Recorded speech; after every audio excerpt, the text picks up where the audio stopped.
Ok, pessoal, então agora vamos falar um pouquinho sobre as trajetórias, né, as geodésicas tipo luz, ou seja, o comportamento de raios de luz nas imediações de um objeto estático esfericamente simétrico, distorcendo a geometria do espaço-tempo, tá? Ok, então a gente vai falar agora de geodésicas tipo luz, tá? Ah, aqui vai ser mais rápido porque é muito análogo à análise que a gente fez no caso de geodésicas tipo TEM, tá? Muda o quê? Muda uma equação, que é essa daqui. A condição de normalização da quadrivelocidade de uma trajetória tipo tempo não existe no caso da trajetória tipo luz. Tá certo? Por quê? Porque se é tipo luz, a norma quadrado do vetor tangente é nulo, e, portanto, não dá para normalizar, certo? No máximo, dá para impor que esse vetor tangente é o vetor que está associado a um parâmetro afim, certo? E a gente vai usar isso, porque aí sim satisfaz a equação da geodésica, né, que a derivada do quadro vetor ao longo dele mesmo dá zero, e não proporcional a ele mesmo. E isso é importante na hora de usar as quantidades conservadas, porque se vocês lembrarem da última aula, para mostrar que essa projeção aqui dos campos de Killing sobre o vetor tangente a uma geodésica, que essa projeção ela é constante, ela é uma constante de movimento, foi usado que a equação, né, de que a derivada do vetor ao longo dele mesmo é zero, e não proporcional a ele mesmo. Então é importante que quando eu fizer o uso, né, agora que eu estarei fazendo o uso, de que a análise é exatamente igual a do caso tipo tempo, certo? Então, usando argumentos de simetria, eu posso restringir a geodésica ao valor, a ter, né, velocidade na direção θ igual a zero e estar sempre na região θ igual a π sobre 2.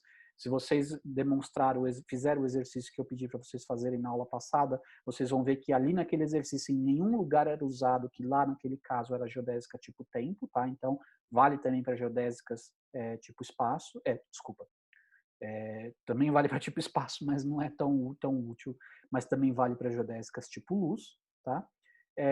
E além disso, né, eu posso usar também de novo aqui essas constantes de movimento para ter três equações para três, né? E aí, desculpa, aí isso vai me zerar a, uma das componentes, a componente Vθ aqui, certo? E, portanto, eu acabo, né? Eu tenho uma equação para V0, em termos de epsilon e de r, eu tenho uma equação para Vφ, em termos de L e de R, e eu tenho uma equação para R e sua derivada, que só envolve R e as constantes de movimento, e, portanto, eu consigo resolver, certo? Pelo menos é um problema que já está pronto para ser resolvido. Lembrando que esse VR, o que é o VR? É dr de lambda, onde o lambda aqui é um parâmetro afim qualquer. Como que eu sei que é parâmetro afim? Porque eu estou impondo que essas quantidades aqui estão sendo conservadas. Essa equação aqui seria satisfeita mesmo que não fosse parâmetro afim.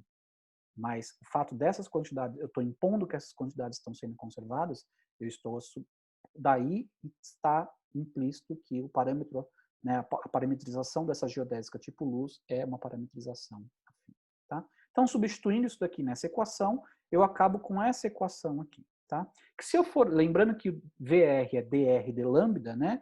Eu tenho uma equação muito parecida com o que eu tinha para o caso tipo tempo, né? O quadrado da derivada do r mais uma função de r igual a uma constante, certo?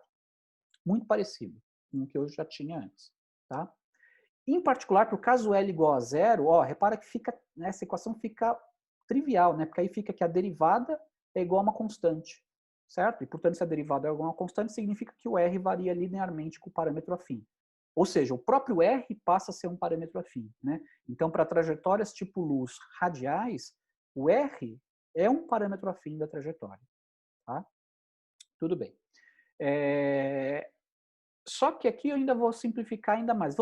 Então, o caso radial, assim como o caso radial tipo tempo, eu acabei não gastando, não dedicando atenção a ele, porque é muito simples, né? A gente vai falar mais sobre eles na aula que vem, mas aqui também na geodésica tipo luz também não vou dedicar muito tempo ao caso radial, tá? Então eu já vou supor que o L é diferente de zero, ou seja, tem movimento angular, tá? E se o L é diferente de zero, repara que eu posso fazer isso daqui, ó. Eu posso dividir toda essa equação aqui por L quadrado, tá? Ao fazer isso, eu fico com essa expressão, tá? Vai falar, tudo bem, qual a vantagem dessa expressão? Bom, a vantagem dessa expressão é a seguinte, repara que esse L aqui eu posso incorporar no meu parâmetro lambda, que é um parâmetro afim, e lembra que parâmetros afins eles são determinados a menos de transformações lineares. Em particular, se eu pego um parâmetro afim e multiplico por uma constante, dá um parâmetro afim, né? Então aqui eu posso embutir, desde que o L não seja zero, eu posso embutir esse L aqui nesse lambda, e aí a minha equação fica com essa cara aqui, ó, tá?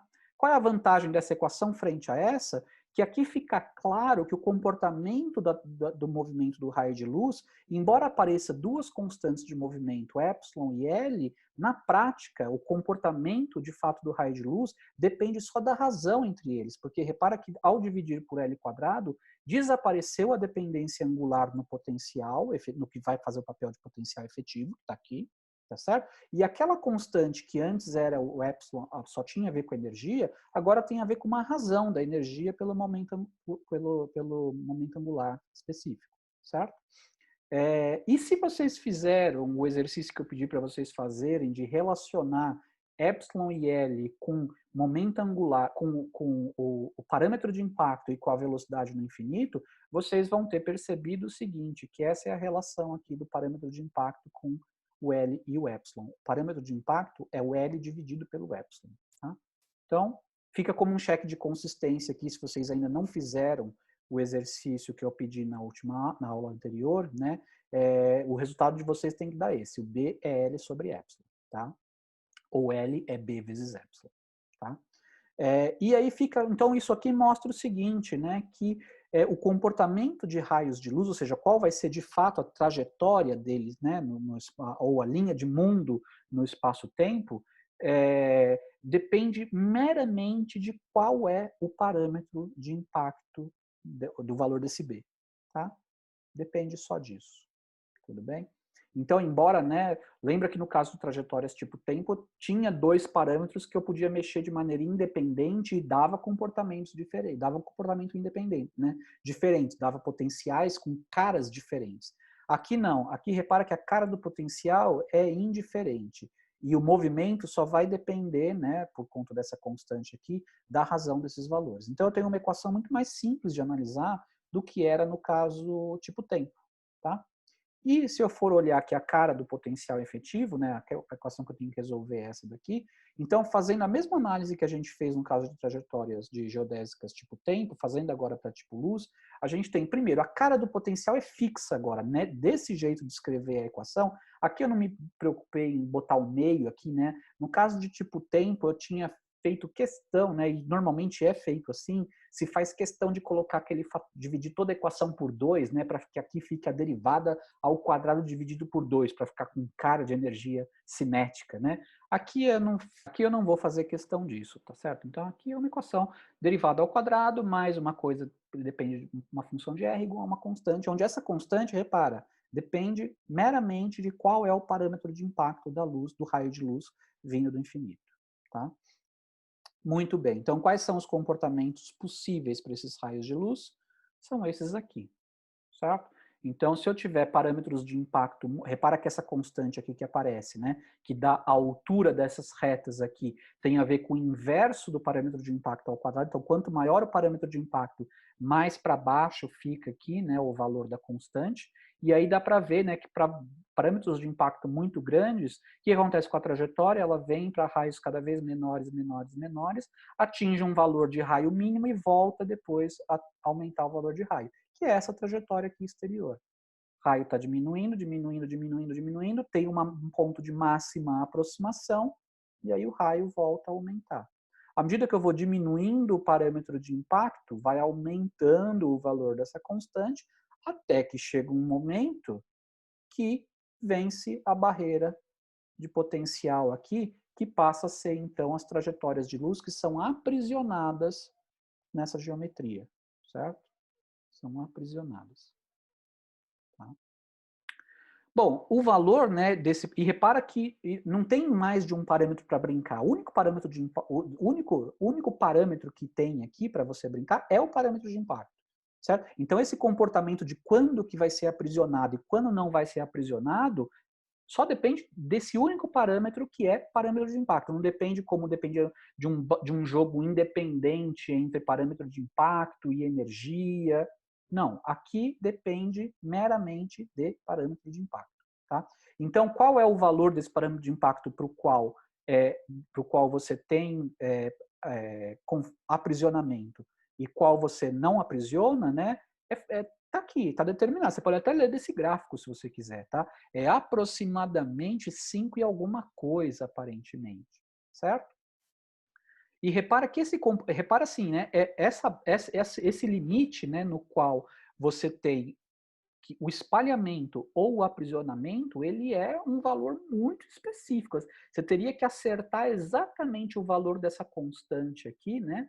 Para que você tivesse um movimento que é o movimento de eterno espiralar em torno desse valor de raio aqui, que vocês vão calcular, dá 3 GM, tá? O valor desse raio aqui é 3 GM, que é o valor que, se você tivesse acertado exatamente o valor do parâmetro de impacto, né, que dá o pico do potencial aqui, seria o caso do raio de luz que tende ao R igual a 3M, mas nunca chega lá. Fica infinitamente espiralando, tendendo a R igual a 3M. Se eu aumento um pouquinho o parâmetro de impacto, ele pode espiralar, ele pode girar em torno, né, espiralar em torno daquele R igual a 3M por um certo número de vezes e depois escapar. E se eu pegar um parâmetro de impacto um pouquinho menor, ele pode espiralar e depois cair, certo? Então, são trajetórias que são... E, de fato, para ilustrar isso, eu vou fazer o seguinte, eu vou pegar só esse intervalinho aqui de parâmetros de impactos e vou abrir ele, tá? Então, ao invés de plotar trajetórias com parâmetros de impacto muito diferentes, eu vou pegar só um regime em torno desse valor de parâmetro de impacto mínimo para você conseguir para a luz conseguir escapar, né? E vou pegar um intervalinho em torno dele, um pouquinho para cima e um pouquinho para baixo, tá?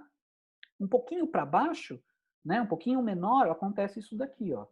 Então eu estou pegando aqui da ordem de acho que uns 10 ou 20, não lembro direito, raios de luz aqui, todos eles vindo com um parâmetro de impacto muito perto um do outro, não dá nem para distinguir eles aqui, certo? Mas a coisa é tão, né, sensível que isso daqui, ó, à medida que ele vai espiralando aqui, isso daqui seria mais ou menos o R igual a 3M, 3GM, né?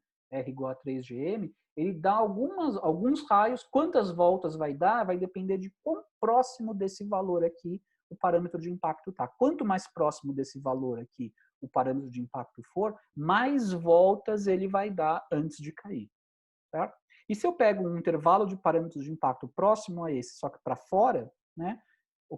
Então isso aqui, aqui no caso, né, eu estou pegando uma diferença de 10 a menos 8, né, em unidades de GE. Tá? O intervalo em torno, né? De B mínimo até B mínimo menos 10 a menos 8 vezes GM. Tá? Então é bem pequenininho, certo? Tanto é que não dá nem para você distinguir as trajetórias. Se eu pegar, isso aqui foi para dentro, se eu pegar um pouquinho para fora, eu tenho esse comportamento aqui, ó. Os raios que vieram extremamente juntos aqui, ó, mas diferindo muito pouquinho no parâmetro de impacto, né? O que vai acontecer com eles? É tão sensível às condições iniciais aqui, ó, que para onde que esse raio de luz vai sair é muito sensível, certo? Pode dar várias voltas antes de sair. Quanto mais próximo tiver desse valor, mais voltas vai dar antes de conseguir escapar. Tá? E isso é uma coisa curiosa, porque você pode pensar no processo reverso, né?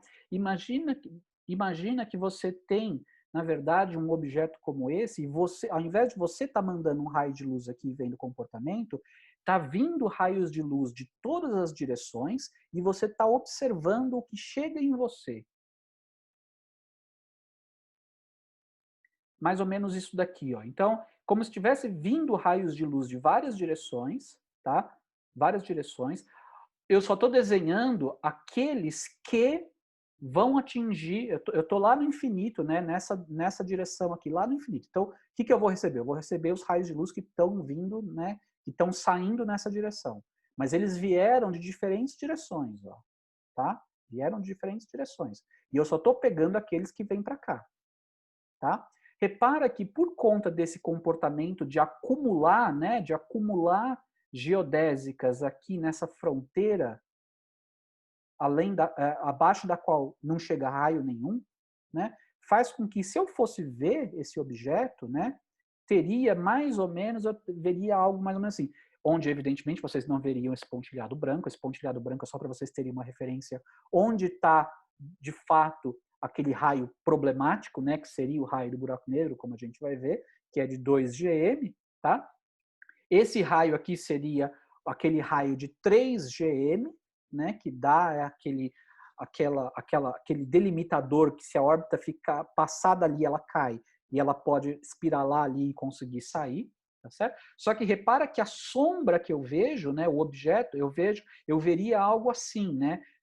Não assim, não com esses anéis aqui, né? Aqui eu só quis representar que aqui vai estar mais concentrado, né? Se eu tivesse raios igualmente espaçados aqui vindo de todas as direções, eu não veria eles no fundo. E aí eu tivesse esse objeto e eu tivesse olhando para o fundo dele, né?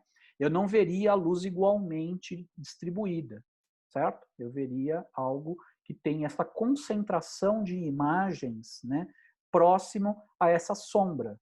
Bom, um dos exercícios que eu quero que vocês façam é, de fato, calcular, né, o raio daquela órbita instável, né, que eu já dei a resposta para vocês, mas eu quero que vocês calculem, é extremamente simples, calcular raio de órbita circular dado um potencial efetivo, tá certo?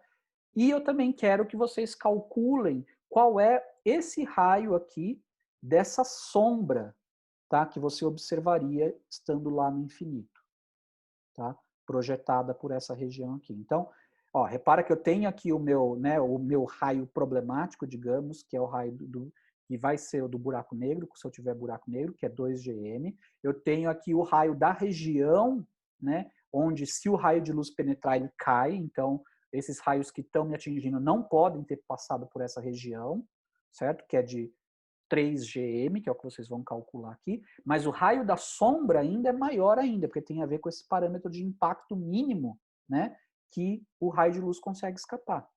Tá? E qual é esse valor? É o que vai dar, então, o raio da sombra.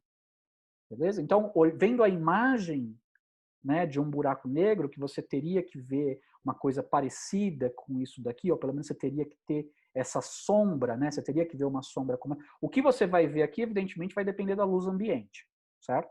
Mas isso daqui é característico, né, do buraco negro, se não tiver nenhuma fonte de luz entre você e ele, tá? Essa sombra aqui, maior do que ele de fato é característico. E o quão maior ele é, você vai calcular agora. Né? E isso também é relevante porque, basicamente, recentemente, vocês certamente viram, né, que foi feita a imagem, né, do buraco negro no centro de uma galáxia vizinha, onde lá, né, o buraco negro não é tão acadêmico como esse, né, que é um buraco negro sem rotação num ambiente sem nenhuma contaminação, mas ainda assim dava para ver lá, dava para ver, né, a existência de um anel, embora a resolução não seja maravilhosa, né, é um feito fenomenal para a distância que essa, né, para a resolução que é exigida, né, para você conseguir observar mesmo que seja meio borrada essa imagem, mas ainda a resolução não é tão perfeita para você ver, né, tão nitidamente essa sombra bem delimitada, tá? Mas isso daqui está mostrando, né, o porquê a sombra que você veria, né, de um buraco negro é maior e o quanto ela é maior do que do que o próprio buraco negro. E, na verdade, o quanto ela é maior até depende também se o buraco negro tem rotação ou não. Nesse caso aqui não tem rotação, certo? Então a sombra teria esse tamanho aí, tá? E, por fim, eu quero que vocês calculem, né? Não tem nada a ver com isso. Não tem a ver com isso daqui, tem a ver com esse regime, essas trajetórias que estão longe aqui, tá? Eu quero que vocês calculem qual é o desvio angular que um raio de luz tem quando passa a uma certa proximidade aqui de um objeto central, né? Mas quando essa proximidade, essa distância de maior aproximação, quando ela é muito grande, tá? Então, considera que essa distância de maior aproximação, né, que é, vamos voltar lá, ó, pega um outro gráfico aqui, deixa eu ver. Aqui, por exemplo, né? Então, essa aqui é uma trajetória de luz, está vindo para cá. Esse daqui, ó, mais ou menos, seria o ponto de máxima aproximação, que nesse meu diagrama aqui de potencial, é o ponto onde a constante, né, é o valor do raio, onde o valor da constante que aparece na equação diferencial se iguala ao potencial efetivo. Certo? Esse aqui é o ponto de máxima, o raio de máxima aproximação. Bom, considera que o raio de máxima aproximação é muito grande, ou seja, está bem para lá, tá? São trajetórias muito distantes daqui, tá? Eu quero que vocês, então, determinem, ó, tipo, esse desvio angular, ó, aqui estava vindo dessa direção e está indo, voltando para o infinito nessa direção. Então, se você for pegar assintoticamente, você tem um ângulo aqui, né, entre a direção inicial e a direção final, que é o ângulo de deflexão do raio de luz, tá? Então, para calcular exatamente para qualquer trajetória dessa, você tem que fazer a integração numérica, tá? É evidente que se você se você brincou com essas equações ao ponto de conseguir fazer esses gráficos, é evidente que você consegue calcular numericamente qual é essa deflexão, tá? Mas o que eu quero não é isso. O que eu quero é que vocês obtenham uma expressão analítica quando, né, essa máxima aproximação ela é muito grande, tá? E quando eu só quero que vocês tratem, né? Então eu quero que essa máxima aproximação, que eu estou chamando de D aqui, seja muito, muito maior do que GM, e significa o quê? Eu quero só que vocês considerem ordem dominante nesse parâmetro GM sobre D, que é um número muito pequeno, certo? GM sobre D vai ser um número muito pequeno, tá? Por que isso? Porque isso daqui também foi outro teste da relatividade geral, né? Esse é o interesse, né? A curiosidade envolvendo esse resultado, porque no caso, por exemplo, que foi medido a deflexão do raio de luz quando a luz passou próximo durante um eclipse solar, né, para luz de estrelas distantes passando rasante, muito próximo, né, não rasante, mas muito próximo da superfície do Sol, né, do raio do Sol. No caso do Sol, como eu disse, GM é 1,5 quilômetros. Então, se eu tenho um raio de luz passando nas imediações da superfície do Sol, né, essa distância comparado com 1,5 quilômetros é gigantesca e, portanto, 1,5 quilômetros aqui dividido por essa distância de máxima aproximação do raio de luz em relação ao centro do Sol é um número extremamente pequeno, certo? Então vocês podem trabalhar fazendo, né, expansões, né, e só considerar a primeira ordem dominante aqui em GM sobre D e calcular quanto vale esse desvio do raio de luz, tá? Como função desse GM sobre D. Tudo bem? Ok, pessoal, então isso finaliza também as geodésicas tipo luz, né? Então, para fazer essas figuras, eu usei, né, matemática, tá? Fiz um arquivinho de matemática para fazer essas soluções numéricas. Eu posso disponibilizar se vocês quiserem, mas eu preferiria que vocês, né, quem tiver, né, nesse período de confinamento aí, quem tiver no seu dispositivo, não sei o que vocês estão usando para assistir aula, não necessariamente o computador, mas se vocês tiverem algum software, né, de cálculo numérico, algébrico e numérico, eu sugiro que vocês façam, porque realmente são equações muito simples, né, que vocês têm que resolver para obter essas figuras, tá? Mas eu posso disponibilizar também o notebook, o arquivinho de matemática, onde lá já tá, não está organizado, né? Eu não primo pela organização, principalmente quando é uma coisa que eu faço só para mim, mas eu posso disponibilizar se vocês quiserem usar como base para ficar brincando, tá certo? E aí vocês podem gerar todas essas, essas figurinhas aí que eu usei nessas últimas duas aulas, tá? Tanto para trajetórias tipo luz, quanto para trajetórias tipo tempo.